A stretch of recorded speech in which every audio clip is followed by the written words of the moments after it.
Joining us is former Deputy White House Chief of Staff Karl Rove and former Biden-Harris surrogate Kevin Wallen. Welcome to you both. Gentlemen, Karl, tell us what is happening in Virginia and New Jersey and why. It looks narrow, but a loss is a loss. Do you think there could be an upset in either state? Well, I think we're likely to see in Virginia and New Jersey both closer elections than we might expect, but for different reasons. In Virginia, you're right, Jay Jones, the Democratic nominee for Attorney General, who in an exchange with a Republican colleague talked about assassinating the Speaker of the House, then a Republican, and then followed up by saying that if he only had 2 bullets and was in the room with Pol Pot, Adolf Hitler, and the Republican Speaker, he'd put both bullets in the brain of the Republican Speaker, and then talked about how he would love to see his wife as the children died. I mean, this is not a kind of person that we want in office. And my sense in Virginia, the Commonwealth has a sense of what it takes to be in office. They have high standards, and they split their tickets a little bit more than the rest of the country. I think we're likely to see a close governor's race for exactly the reason you said. The Democrat will not condemn it. And we're likely to see a Republican get reelected Attorney General. In New Jersey, the race is tight because the Democrats have got a terrible candidate. There is a 13-point advantage, registration advantage for Democrats, and she is up in the polls by basically 4. So there are a lot of people in New Jersey who look at her and say, not authentic, not really up to the job, don't know how she's going to perform. She's not very convincing in what she says and what she's focused on, spends more time trashing him than advocating herself. And it's going to be, he came close 4 years ago. There might be, another close election in New Jersey and maybe a toss-up. All right, Kevin, Karl just referenced history. History favors the party out of power. Do you think history holds, or do you see any warning signs, even if it's a close win? Should those be interpreted as warning signs heading into the midterms? Yeah, Trey, it's a good question. Listen, as you just said, a win is a win, and I'm hopeful that we will win both in Trenton and in Richmond.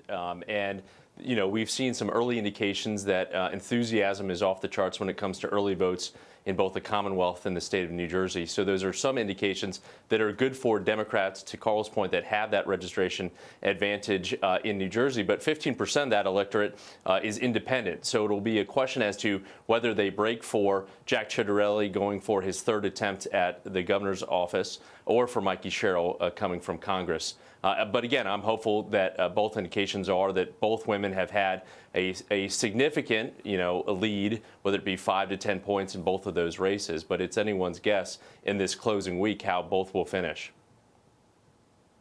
All right, Karl, you know more about politics than I do, certainly. No endorsement, at least in my lifetime, has carried the weight of President Trump's. Thus far, he has not weighed in the Senate primary in Texas. Where do you think that primary stands in your home state? And do you foresee the president getting involved, or kind of just watching and letting it play out? Well, first of all, full disclosure, I am a longtime friend of John Cornyn, the Republican incumbent. We've known each other since he was a district court judge 30-some-odd years ago in Bexar County in his early 30s. So I've known him a long, long time. I think the president's going to sit and watch. He understands that it would be problematic if he were to endorse against a sitting Republican senator, particularly one as respected as John Cornyn. I think he also, and the White House staff has been clear about this, they understand that this race in the general election, if Cornyn is the Republican nominee, is a gimme for the Republicans. And if his principal opponent, Attorney General Ken Paxton, were to be the nominee, given the scandals and indictments and guilty pleas and girlfriends and mistresses and jobs traded for mistresses for influence inside the Attorney General's office on issues important to, corrupt, indicted real estate guys, that's not going to be a pleasant opportunity for Republicans to keep that seat. And we may, if Paxton were the nominee, see the first Democratic victory since 1994 statewide in Texas. Wow.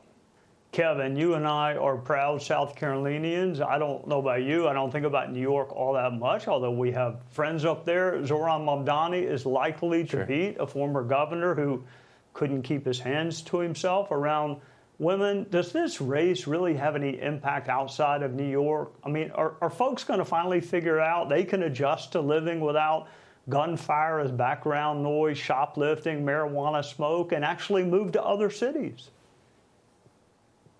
Well, Trey, listen, speaking of South Carolina, I wish they would import one of our tools in our electoral tool chest and have a runoff election so that you have someone that has to get a majority vote, because I don't think Mondami is going to reach a majority. And to run the largest city in the country and the financial hub of the world, you should have to be over 50% based on what we've seen in those polling with, the Republican and Cuomo splitting the vote. I don't think it has necessarily legs outside of the city of New York when it comes to national politics, despite Republicans' attempts to make it so and to make those ramifications in Democrats' races up and down the ballot tray.